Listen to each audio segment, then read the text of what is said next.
Thanks, Scott, and it's good to be back with everybody.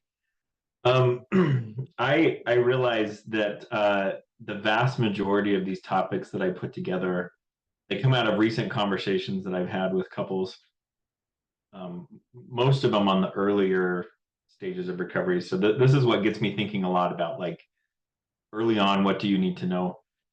And I have talked to a lot of couples who have a sense of urgency about getting to work on addiction, enmeshment, improving our relationship, making a decision. And I couldn't be more in favor of being able to get clarity fast and not just wandering around in the dark, bumping our shins and running into each other.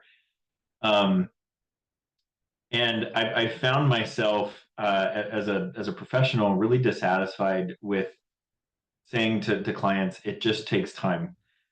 Because it does, but not all time is equal. Not all. It does matter how we spend our time on the road to change. So I want to revisit. I think early on I probably talked about stages of change, but I want to revisit the stages of change and talk especially about why this matters in a relationship and how to play ball with your partner when you may be in different stages or have different abilities as far as the stages go. So I couldn't find a single author. I think this is one of those things that's been around forever in psychology, and everybody's rebranded it some way. So you can Google stages of change model and find variations on this, but this is the core of it, and I went with a model that is simplified for the purpose of our discussion today. So the speed at which you improve has less to do with what you throw at the problem and more to do with the condition of your heart and your mind as you're throwing things at the problem. So one way of looking at this stage of change model is it's an assessment of where am I at in my development with regards to the problem I or we are having. So the first stage of change they call pre-contemplation. And again, just before I start into these phases, I think they're important to understand because it doesn't matter how fast you want to go, you can't gloss over and you can't bypass your way out of any of these stages. They have to be worked through. There's important, what's the word I would use? There's important touchstones, there's important events that happen in these stages that allow the development that we need and usher in the moving on. So the first stage is pre-contemplation. This is where we have zero awareness, or there's a really faint awareness with a lot of denial after it that there is a problem. Often, pre-contemplation is punctuated by crisis. In other words, there's a discovery, or there's one of those moments I simply can't keep living my life this way. So it's usually a moment of clarity or a moment of big consequence that rattles us out of pre-contemplation. So I think this matters a lot to couples very, very early on in recovery because there are a lot of natural consequences to finding out your partner has been lying to you or your partner finding out that you've been lying to them, living a double life. There's a lot of natural consequences. And all too often, not because it's hard to do, it's really easy to do. All too often, I see couples try to minimize the consequences, the losses that come with the discovery of infidelity, dishonesty, or addiction. So, for example, a natural consequence if I find out you've been lying to me is I may not want to see your face for a while. I may not want to be close to you. And that's actually a hard consequence to let ride because even in a relationship that's been rocky, there's usually some amount of reliance on each other. And so, even for the partner who's been betrayed, there can be this sense of like, I don't want to see you, but it can be scary for me to put you out of my sight or ask you to leave or, to use Dr. Rob's phrase, put you in the doghouse. Consequences don't feel good. But if you really want pre-contemplation to be resolved, which is where we start coming to terms with there's a problem, I need to look more into this. You have to let natural consequences stick. You have to feel it. And so this is where when I largely when I talk to couples about some kind of separation, it's their idea. Should we separate? And my opinion before used to be like much more like, well, only in extreme circumstances. Um, I've had some additional thoughts on that. Separation may not mean, months of being apart or, living in separate places. It may mean some nights where I ask you to leave the house. It may mean a week or two where you're not going to be in my business and I'm not going to be in yours because I'm angry or I'm hurt or I don't trust you. Um, Separation allows both parties to start to feel what's at stake if the problem is not resolved, if the relationship can't turn around. And that's really valuable. There's few things like loss that bring clarity and motivation. So the thing I want you to take away about pre-contemplation is very rarely will slipping a book under your partner's pillow or texting them a link to an article or saying to them, because I hear this all the time, you're enmeshed with your mother and that's the source of all our problems. Like rarely does that do anything to move the needle. So I understand where it comes from. The thing that brings clarity and motivation is facing loss. And like I said, there's a lot of natural consequences. You don't have to sit and cook up how can I make my partner hurt enough to take this problem seriously. It's more like you kind of search your heart and you think, how am I feeling towards this person right now and what they're giving me? What does that tell me to do? Most of the time, it will tell you like take some space, take some distance, um, let a consequence ride. So um, facing loss is really important. Don't cushion the reality because it hurts both of you. It's a really valuable asset that you'll need later on in the change process to really stick with it and not waste time. And the reason why I'm concerned about this for relationships is I think relationships take the brunt of road rash when change is not really engaged in or it's not engaged in appropriately. So the idea that like I didn't know that there was a problem or I didn't realize there's a problem, that doesn't make you wrong or bad or stupid. We all go through that. Even couples that I see working well together. I'm thinking about one couple that I worked with in the past. He had a big public exposure of his addiction. Um, 2 years into the process, they weren't really focused on that. They did good repair work on that, but what they started to realize as a couple, as bad as that was, we actually have some immediate threats that aren't just about betrayal. We have some immediate threats from our families of origin and the way that we um, can't stand as a unit separate from our families of origin. Um, so that ability to look at consequences, to feel emotions that will serve you later, it'll help you get to the root faster. It'll also give you that ability instead of going to war with each other when somebody says there's a problem. It helps develop that ability to say, well, tell me about it. What are you seeing? Because we see the value, as hard as the conversation might be, we see the value of having truth on the table and not running from it. The next phase is contemplation. This is when we know that there's a problem or we're starting to become aware that there's a problem. And this is where you take time to understand the nature of the problem, not weigh possible solutions.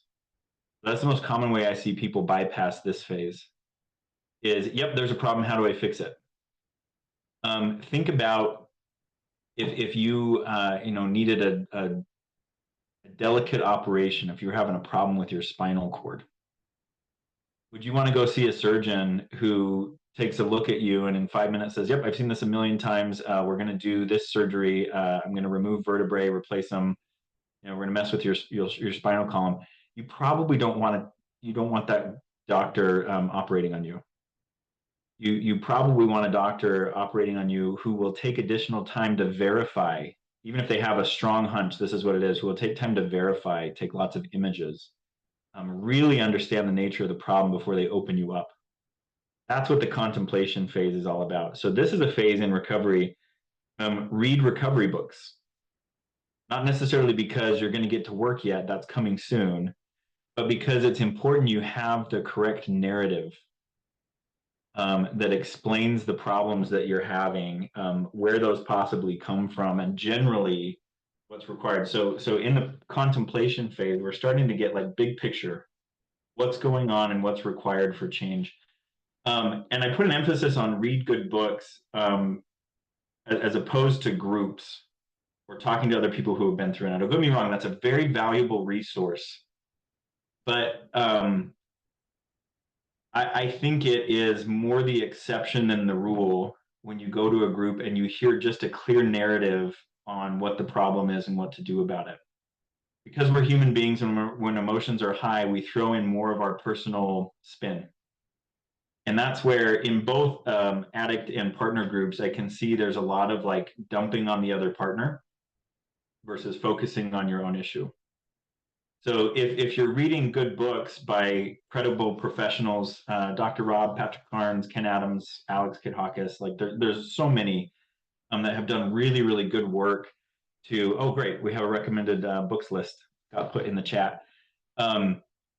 Read the books and go to the groups, but in the contemplation phase, you really want to kind of silo yourself with the information and find what resonates with you versus running the risk of going to a group and having your narrative for your problem, your recovery overtaken by somebody else's narrative who may not really be careful.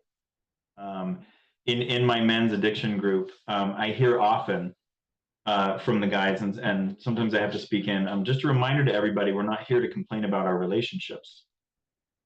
Uh-oh. Scott, did I freeze or was that you? Okay. Okay. Um, I hear reminders on a constant basis, the guys to each other and me to them. We're not here to complain about our partners. We're here to focus on ourselves. We're here to get healthy. So that's why I say like read recovery books, really put an emphasis on that so you can hear from people with a bird's eye view, not just a personal agenda. And you can get some clarity on what you're up against.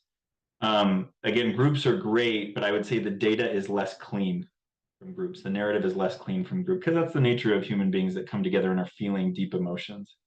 We tend to conflate. We tend to maybe put things together in a way that might be valid for us, but may not be valid for somebody else. And that's easy to lose track of in a group. So I just want to be clear. I'm not saying stay away from groups. Put an emphasis on doing your own reading, especially in the contemplation phase. And notice in contemplation, we're not talking about getting to work yet. Here's a big mistake that I see. People in their desperation and in their, the immediacy of discovery, well, I'll do anything. Well, most of the time I've seen that put to the test. No, you're not willing to do anything. You're willing to do what you can handle right now. So it helps to take some time to get the big scope and make sure you're prepared. Example of this, I took my older boys on a backpacking trip at the beginning of this summer. One of the most beautiful places in the world, I think, Boulder, Utah, Boulder and Escalante, Utah. And I'd been hiking there before, and I'd never done an overnight, never with full packs, but I'd done a bit of hiking there before. And as I planned with my friends and a few of their kids, the thing that we left out of our calculation is that everywhere you hike in Boulder and Escalante is on sand, which makes it like twice as hard as it would be. So we were thinking like, oh, 6 mile days, this is going to be nothing. Our small kids can do it. We also neglected to actually look at the map and see how many times we crossed a river. Between 2 days, we probably crossed this river, no joke, like 80 times. So we took on something that was a bigger scope, and we had serious conversations the first day about, should we even finish this? Would this be smart? Whether it was smart or not, we forged forward. And once we got to the halfway point, it was, well, it's sixes. We could go back the way we came, or we could, go the way we intended. We made it, but it was a big risk.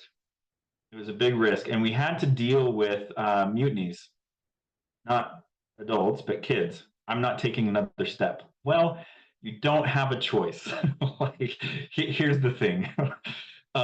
So in our own recovery plan, when we don't take time to really get the size and the scope and understand to the best that we can what we're up against, we can start a journey and then back out. Those of you who are in recovery or have spouses in recovery, how many times have you done that? I got going, then, oh my gosh, I ran into step 4. Or I got going, and then disclosure started becoming real. And all of a sudden, all these crises started happening. That's us backing out. So that can be mitigated we can waste less time if we will kind of sit on that impulse to just get going fast and make sure that we kind of have our line picked out, that we kind of know what we're going to be up against. And so then that leads us to the next phase, and it's not really a phase, it's an event. This is decision. Am I going to do something about this? Knowing the scope of the problem and knowing what average solutions are, what solutions are to consider. Am I really going to do this? And then it's still not time to get to work. Then we have a preparation phase. This is where you start to explore options, gather information based on your real needs. So around here, there are some weekend retreats that are really, really popular. And I've seen a lot of 12-step groups. These weekend retreats are advertised, and a lot of guys are asked to do them, and they end up doing them. I don't think they fit the needs of early recovery. I think they fit the needs of some later recovery. Like if you want to look at your relationships with other men and you want to look at healing that, I do think that's an important step in recovery. But in early recovery, you don't need to look at your father wounds or the ways that you do or don't relate to other men. You need to look at like getting honest, putting together a program, that kind of stuff. So in preparation, we're looking for options that are based on our real needs, not just what's hot at the time or what somebody says, gosh, this was amazing for me, you should do it too. The minimum response to that statement should be why.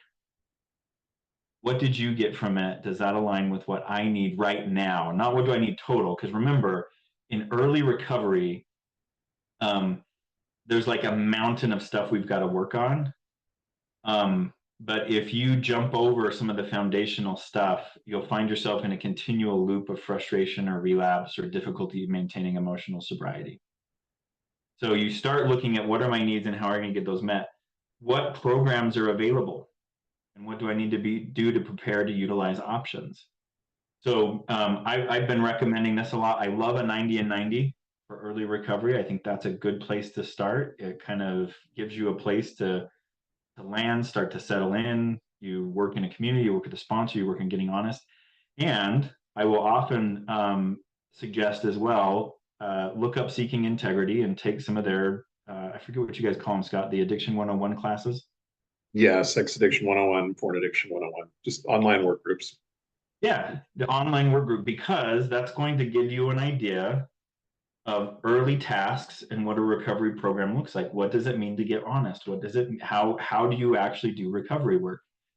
And so you notice, I generally don't recommend those work groups for people who are years sober and are focused on other issues in their recovery, because that's not what they need. So in the preparation phase, again, think about, I've got backpacking on the mind. I should get a trip in before it snows. You learn as much as you can about the terrain and you evaluate what would I need to facilitate. You might look at, I've got to prepare some time, so I might have to cut back on some commitments. My partner and I might need to come to an understanding of what's required. I'm thinking about one couple I worked with who, after a year of really hunkering down, every night of their week was taken up with some kind of recovery work. And it showed. It showed. They were so on the ball with that personal accountability, sobriety.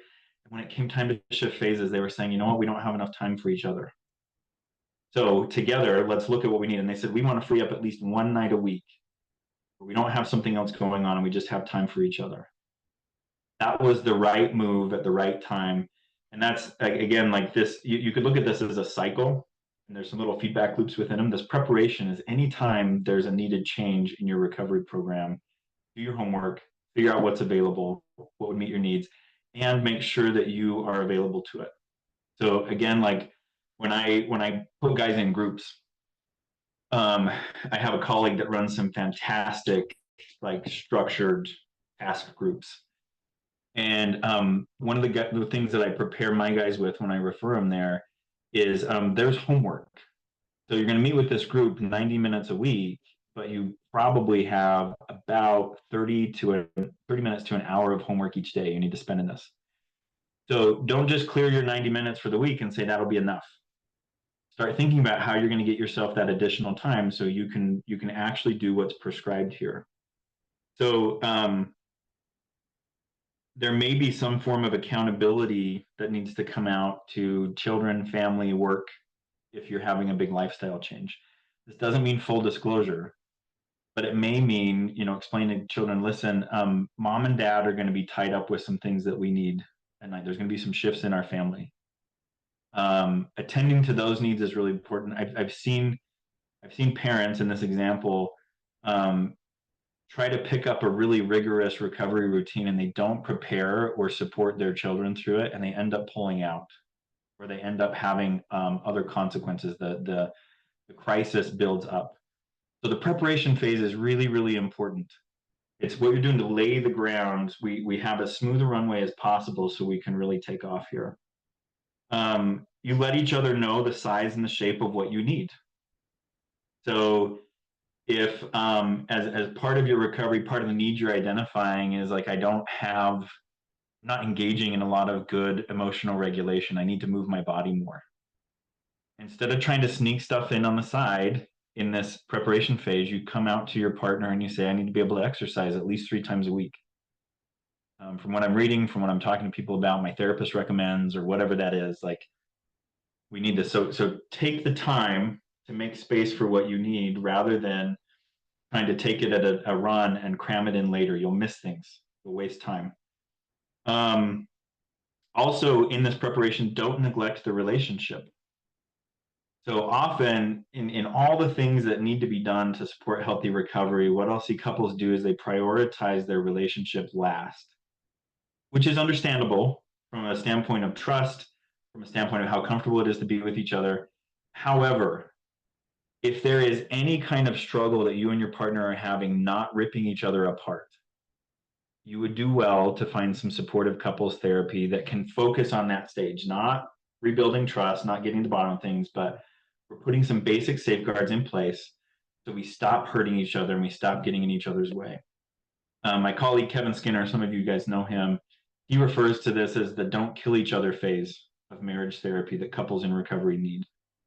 So in that preparation, take into consideration the needs, the immediate needs of your relationship. If you're functioning more like enemies than allies, which is understandable, don't put off getting that kind of help and support.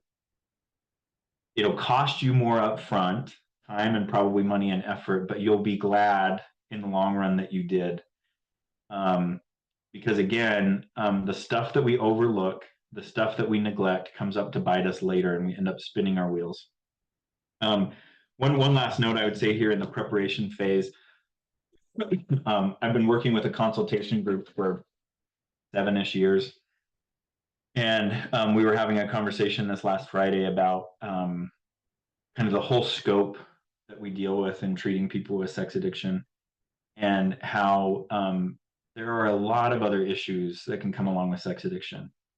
If you suspect or even worry at all, or if you're saying that definitely could be me, don't need it, you probably need this, it could be good to look into like a medication evaluation at the beginning of recovery. There is no magic pill out there. However, I can't count the number of times that I've seen undiagnosed depression, anxiety, and ADHD make it really, really difficult to get traction in recovery. So for a lot of people, that's the last place they want to go. For I would say upwards of 90% of the people who I've suggested and finally got into that upwards of 90% have said, I'm glad that I finally did that. It was a missing piece. So in the beginning, it could be helpful to, as part of your preparation, let me get a more full, like, psychiatric evaluation, psychosocial evaluation, a deeper look, so that we make sure that I understand the scope of what I might be facing here. Especially for men, depression expresses for men really different than women. Women are more of what we think about with depression generally: low energy, hard time waking up. A lot of men, it's more like overperformance, perfectionism, high anxiety. The base of treatment for both is really similar. So screenings for stuff like that, talk to the therapist you're working with. Do you think there's any mood issues that I should be looking at? Depression, anxiety, ADHD? Again, it's a hard place to look at, but um, vulnerable cost up front, big payoff in the end if you need that kind of support. So you'll notice relatively to the other stages, we spend a lot of time on preparation. That's not an accident. Preparation takes a lot of work. Now, that's not kicking the can down the road. That's in a really concerted effort. Let me make sure I'm ready for this. There is a deadline. I have to get to work. And that's the next phase, action, doing the work. That would be regular therapy, groups, appropriate intensives, 12 steps, deepening your knowledge through reading, um, things like that, working with a sponsor. So the action phase is not like, any of you remember the game show Supermarket Sweep, where I don't even remember all of it. It's such a bizarre thing. You had a grocery cart and like different foods in the store were worth different points, and they would announce sometimes, golden hams are on sale, and there's like a limit. So it was like grocery shopping for people who wanted to turn that into a game show. That is not the action phase where you're running through the store and just pulling stuff off the shelf. Like that's not action. That's reaction. So action is based on the preparation plan. We've made plans. We know what we're about, and we're gonna, as closely as we can, we're gonna stick to the plan. And when we run into something difficult, again, I'm thinking about the backpacking here. Once we'd crossed the river like for the 20th time on the first day, and we looked at our map and realized, oh my gosh, we have like 20 more of these crossings, and all the kids like clothes and shoes are wet because they've all lost balance and fallen in the water. We had to readjust our plan. Some of the kids were more comfortable ditching their packs, and the dads would carry those, and they would just like there was three of like the 8 to 10 year olds were just walking down the river. They didn't even walk on the trail. They walked down this shallow river, and that worked.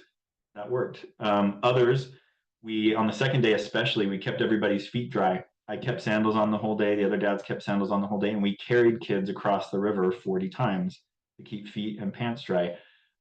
You can run into problems, but you have to be able to adjust your action. Now, the asterisk I put on that is adjust your action in consultation. It's not following through on an action plan for you to change it every week because something got difficult or inconvenient. If you need big changes to your action plan, consult your sponsor, consult your therapist, and talk to a group. Hey, I'm running into this kind of problem. I'm thinking maybe I need to adjust it this way, or even asking, how did everybody else deal with this when you ran into it? And you notice the focus there isn't, am I having a problem? Is this working or not? No, it's just really clear, like it's working or it's not. And I either move forward or I make an adjustment. That's the attitude in the action phase. If you're doing good preparation before, if you're not skipping over stages before, you don't have an action phase that's like smoke vapor in a room. Like it's actually really focused. It's got mass to it. It's got shape to it. There's a rhyme and reason to it. And that's the biggest place. Like everyone wants to get to the action phase. Well, actually, everyone wants to get to the maintenance phase because they want to be done with the whole thing. Um, but if you skip steps before, your action phase won't be effective. You'll be perpetually frustrated. Your partner will be too. So action phases take about a year of dedicated work before you start to see, oh, okay, things are clicking, things are turning over.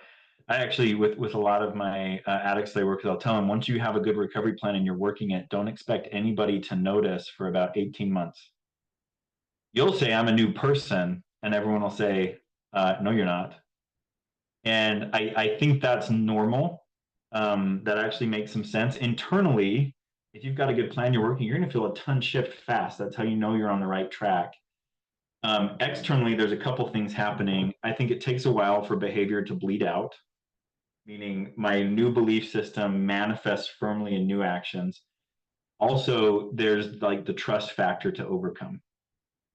A partner who you have hurt again and again, messed over again and again, it takes a risk for them to see you as you are now, not as you were, or as they predict the danger to come. So in that action phase, you really have to calibrate to the right places for, is this working? It's not that your betrayed partner's opinion doesn't matter. It's that they may not be in a position to see clearly. And so you have to contextualize that. You're not discounting your partner and their concerns. But I see a lot of people get thrown off in their action phase when they're saying, but my partner's not any happier. My partner's not feeling any better. Yeah, look at what you can do to actually make them feel better, and also recognize the rebuilding trust takes time. Your partner's willingness to open up and be vulnerable takes time. Then phase 6 is maintenance. Um, this is where you start to resolve some of the basic needs, the basic incongruencies in the problem, but continued work is needed not to fall back into old patterns. So this is where you may notice like the same level of intensity instead of like feeding you and you feeling good about engaging, it starts to burn you out. This may be where like, that group and the way that we worked, it was really good for me. But now like daily sobriety isn't the struggle for me, and focusing on that over and over again is like, I feel like I'm kind of missing some catch points there. Um, this is where a lot of people want to stop everything altogether. Good, crisis is gone. I'm on a new path. Remember, these neural pathways, these neural networks are deep, deep, deep, deep in the brain. So maintenance, you may have a change in the level of intensity, but the commitment to meeting my needs and getting the support I need is still there. So our work is scaffolded to help maintain the gains that we have made and to keep moving forward. So for example, this is where like some look at, for example, my relationship with other men, my relationship with my father. This is where some of that can be helpful, the ongoing recovery, but very rarely have I seen that be the needed central pillar of somebody's recovery. Um, then there's a seventh, I'd call it a phenomenon, not a phase, and that's relapse. This is not me saying relapse is part of recovery. Expect it, plan on it. It's also not me saying relapse is the worst thing to ever happen in recovery, and if it's happening, there's a lack of commitment. There's a lot of things that are going on if there's relapse. In a phases of change perspective, here's how we do relapse. Relapse always includes reevaluation, recommitment, and adjustment to any needed phase. So I've worked with guys before that, maybe in that preparation or that contemplation phase, they missed the mood disorder. I'm thinking about some folks that I've worked with who had bipolar disorder. And turns out their long-term ability to maintain sobriety, every time there's a manic episode, there's big acting out. So we look at the relapse, and rather than just put the blinders on and go back to the plan that we were working, because clearly the plan that we were working was not sufficient. Did a lot of good things, but we have to look. And so relapse is always, there's an openness, there's a willingness. If you have any of that denial, like, no, there's not a problem, I'm just, I'm having a bad week or whatever, that's a minimization. You've got to go back, study the problem, reevaluate, recommit, assess. So why I think this is important for relationships, like I said, relationships take the brunt of impact if you are off in the phases of change. It's a lot to ask for someone to hold on, I'm coming, I'll get better, not really have a sense for how that's happening. If your process doesn't mirror this in some way, if you can't handle the thought that, yeah, I'm in contemplation, I actually don't know what to do, I don't have a full sense of the problem, if you don't have that capacity, you are going to waste time. And you're going to waste your energy, and you're going to waste your partner's energy. So none of these phases, this isn't a graduation thing, this is a map.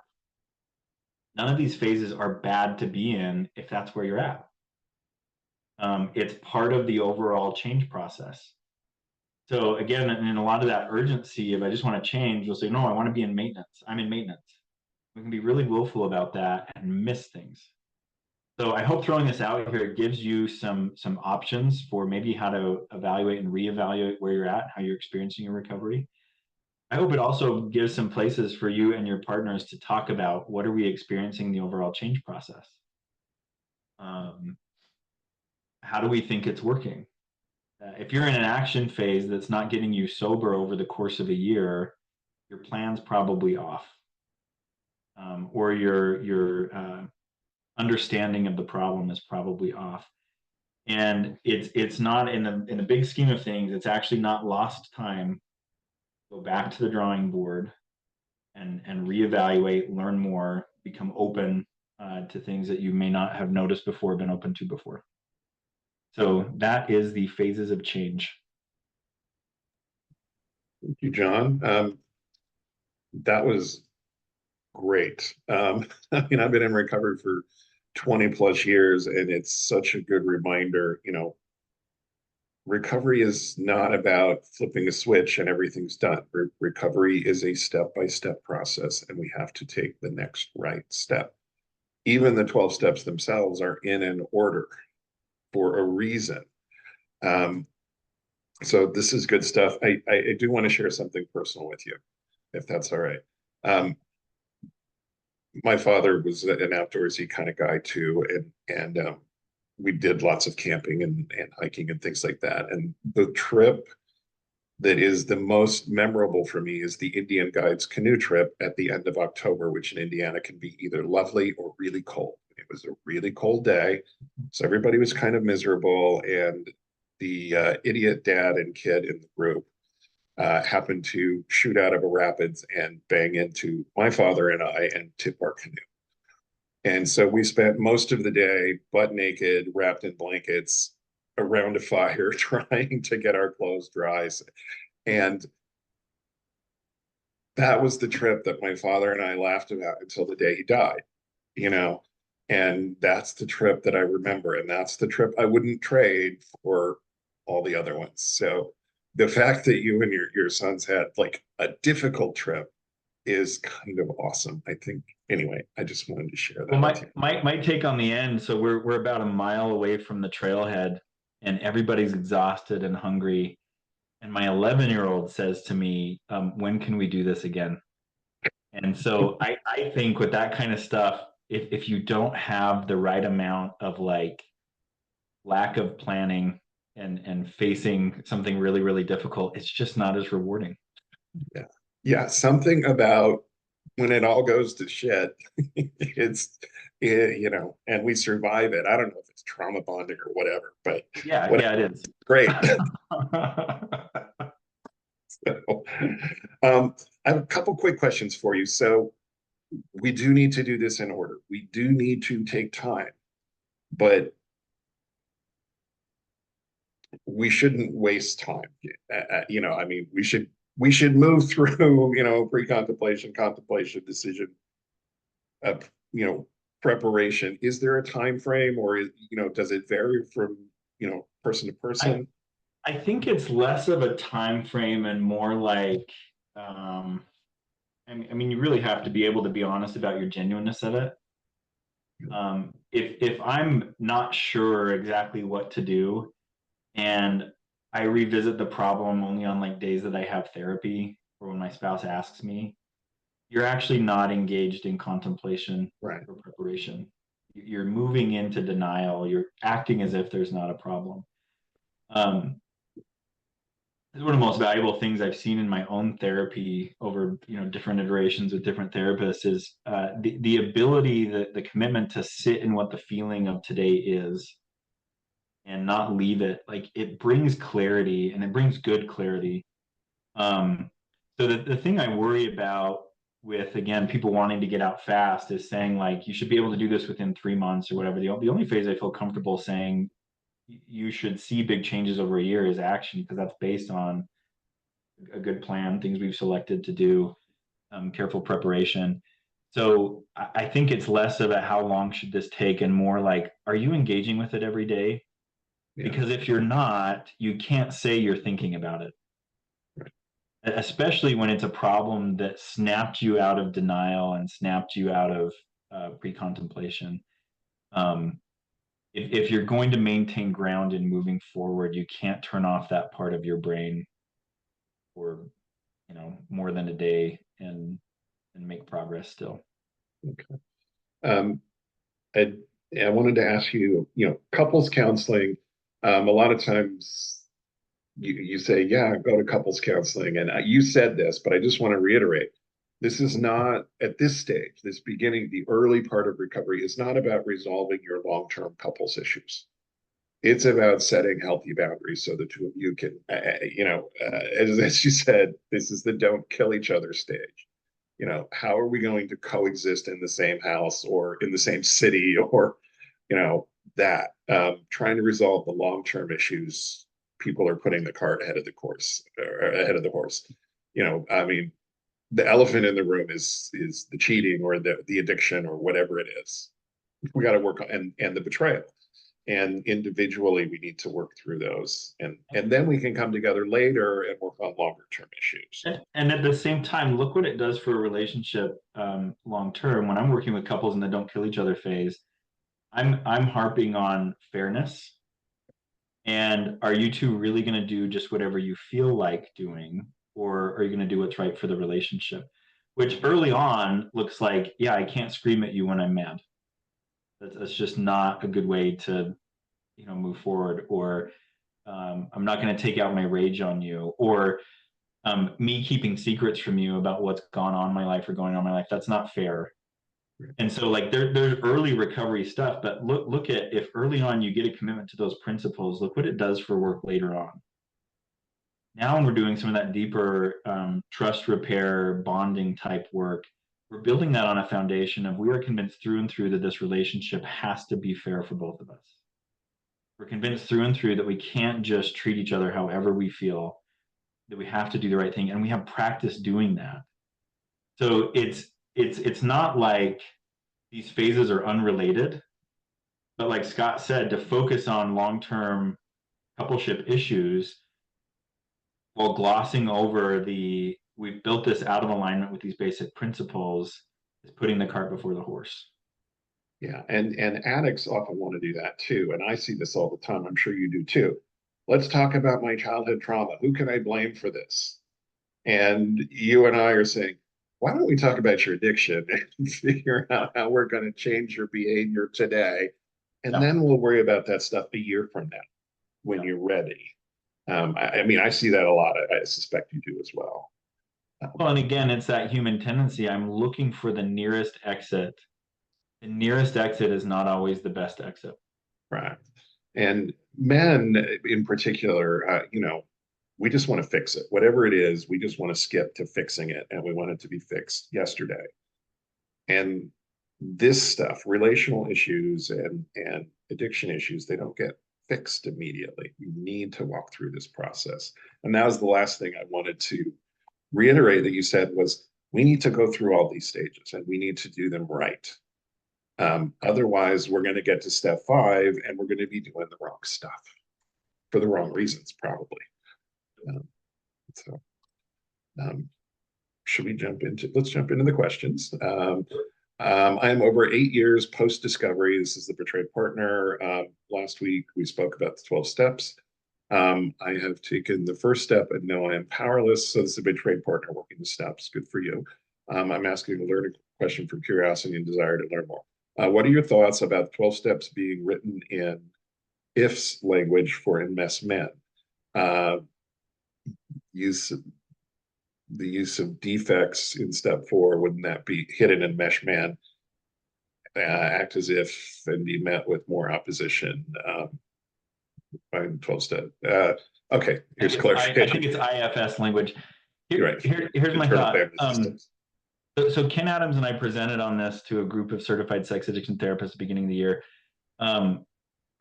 Enmeshment does not play well with an addiction framework. There's not incompatibility, but it is not the same thing. And we've identified that the feeling of betrayal on the partner's end is not like it's not solving the murder to say, well, I feel betrayed and I feel betrayed by sex addiction too. So these are the same thing. They're not the same thing from a treatment perspective. So I would really, really caution about trying to move enmeshment from a 12-step perspective. It can be helpful at later stages. I'm a big proponent of, I think the 12 steps are a valuable way to learn how to solve any problem or to help us solve any problem. But in the beginning, enmeshment is a developmental trauma issue. And it's a different path, it's a different track. So I would not start with 12 steps to try to get a handle on enmeshment. Right. And I would not try to make your enmeshment work and your sex addiction work do this. It's It's not gonna. yeah, you got to focus on them separately and individually. I mean, Um, my personal experience as an addict, but as an addict who has an enmeshment issue with mommy, um, who I never call mommy. Sorry, that's just creepy.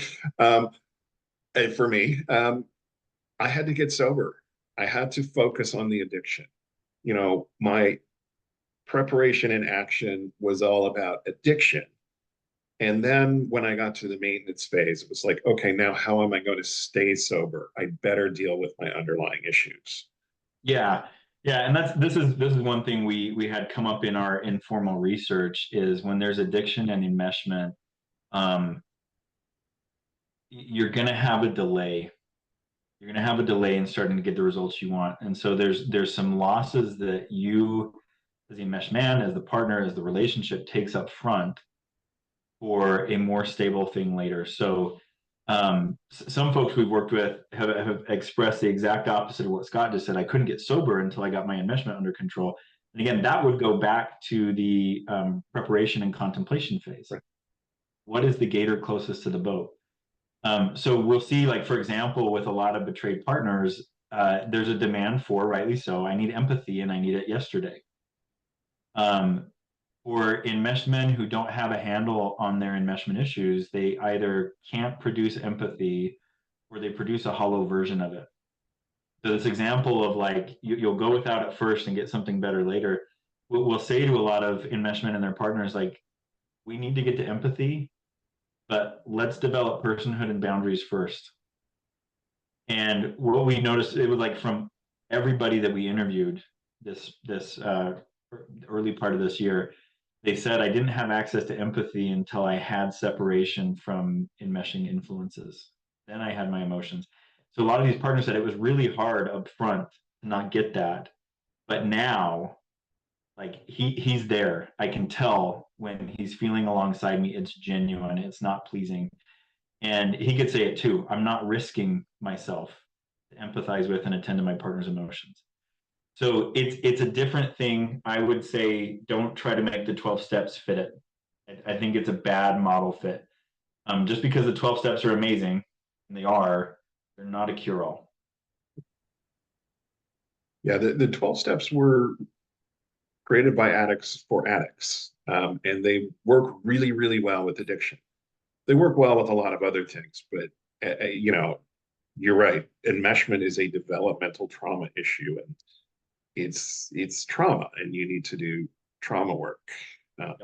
Well said. So, um, by the way, the change process still applies there. Yeah. It's just going to be the decision, all of that, but the preparation and the action is going to look different. Yep. Yep. So, okay. What do you say to someone who has spent 25 years in therapy for addictions and still says to their partner, I'm trying.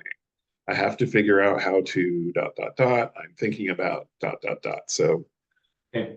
What I would say to that, I know that it's going to create pressure, and that's on purpose. You may not be mature enough to have a relationship where two people are really relying on each other. Because at the end of the day, what creates safety in relationship is the ability to produce, the ability to act correctly. Nobody gets a hall pass on not being able to function securely. So again, addiction and relationship stability are two different things. You may struggle with stability in your addiction for a long, long time, and there's no judgment there. You just have to watch the entitlement that says, why can't I have a good relationship too? Well, because in addiction, until you get stably sober and you figure some things out, you're primarily in a relationship with yourself. And there's not room for an other, which is what healthy co-bonded relationships are. So I would say, I know that creates pressure, but sometimes we need that. Again, here's the recognizing the loss. I can continue to do this the way that I've been doing it, a pace that works for me, but I can't turn around and say to my partner, hey, this pace is working for me. What's your problem? That's entitlement. So you either have to figure out how to put your nose to the grindstone that's going to meet your needs, or you have to be honest about what the limitations are, and you have to be willing to take the loss if your partner is either going to be dissatisfied or say, you know what, I can't do this. I need a partner who can be more relational, who can give me more. And again, I can't say this enough to couples in recovery. Getting sober does not make you better at relationships automatically. Often not the same thing. Yeah. But they talk about this in Narcotics Anonymous. Sobriety alone does not produce recovery, but it is a necessary condition. I would say for relationship health too, sobriety is a necessary condition, but it does not produce good relationships. Yeah, absolutely. I'm gonna skip a question real quick. How can we listen to this webinar later? I will get this posted this afternoon on our YouTube channel. Just go to YouTube, type in Seeking Integrity channel. It'll pop up. It'll be there within a couple of hours, probably. And all of our webinars end up on that, so you can always watch them there. And they also end up on our sex and relationship healing site under videos. Next question. I've been married 40 years, discovered was 2.5 years ago. During this time, my husband was lying for 2 years about his recovery to everyone, including his CSAT. In order for me to commit to the relationship, I have asked for polygraphs once a month for 6 months. This has been the only way he's gotten sober. His CSAT has stated that he's only interested in the addict's recovery and not in the marriage. We are in with a couple's CSAT, but I'm not experiencing changes. So there's not a question there, but I'll ask the question: how does this fit into the models of change model? And what should this individual be looking to do? Let's take what was outlined here. Here's our action plan. It's not working. Okay. So you go back. What are the problems we're recognizing we're having? Are we recognizing the problems that we're actually having? For a marriage, I have never seen it be the case that when we lack a co-constructed, a joint view on what the problem is, when we lack that, I've never seen progress in a marriage. I've seen lots of spinning wheels. So you go back to that. Do we have the same idea of what our problem is? And if the answer is no, you go back as a couple to the contemplation phase. One or both of us need to humble ourselves and say, what is off here? Not what people tend to do in one person thinking is, well, I'm doing the right stuff, so it must be your issue. As a couple, why are we not gaining traction? And that way of thinking makes a lot of sense. I'm a dog owner. I have 2 dogs who I love deeply most of the time. We are looking at, and this happens on occasion, we get lazy with training and protocol on that. The dogs kind of get out of joint. Before pursuing some course of action, we have to stop and say, okay, what are the issues here? Our older dog, she's now 7 years old. She's considered a senior dog, which is weird to think because in a lot of ways she still feels like a puppy. But we are now having to go back to behavioral problems through the lens of what do senior dogs experience? And there's some things we have to consider now that could be part of it. Like we have to worry about her hearing. She doesn't come when we call her. Can she hear us? We've got to evaluate that. So I would say here, the way this fits in the stages of change is you have an action plan that's not meeting the needs you have. So go back and reevaluate what the problem is. Don't move forward until you have a joint descriptor. And if you can't or won't get a joint descriptor, that's information. Yeah, thank you. We're going to get zapped right at the hour, I'm pretty sure. But I do see one more question. Do you see more lack of willingness to do the steps from enmeshment, more resistance to even come into the rooms of recovery? It depends. If he's still stuck in his people pleasing, I mean, he'll do the steps. He won't bring himself to it, and he'll go to the rooms. He won't bring himself to it. I do see a resistance in enmeshed men to have somebody dictate to them what they should do. That's where in enmeshment, you really got to afford space for that person to come to their own conclusions. and they need a lot of support through that. There's a lot of tendency to get them to come to the right conclusion versus I found myself, my inner voice, and this is why this is a good idea for me. That's again one of those things that for partners of enmeshment, it's unfair. It will take him longer to come to this is what I need and I'm doing it for me versus I'm doing this to make you happy. But once he gets there, I'm doing this for me, you have a much better shot at something healthy long term. And I will just say the day I went to a 12-step meeting for me, instead of everyone else to, convince them that I was, that's my sobriety date for all my addictions. The day I did it for me. And I push back against it. If you push me, I will push back. Yep. Even today, after 20 plus years of working on this, because I just had a childhood where, so we are out of time. We are out of questions, John. Great topic today. I will Everybody, get this posted as quickly as I can, everyone, and we'll see you in a couple of weeks. good to see you, Scott. Good to see Bye. you too.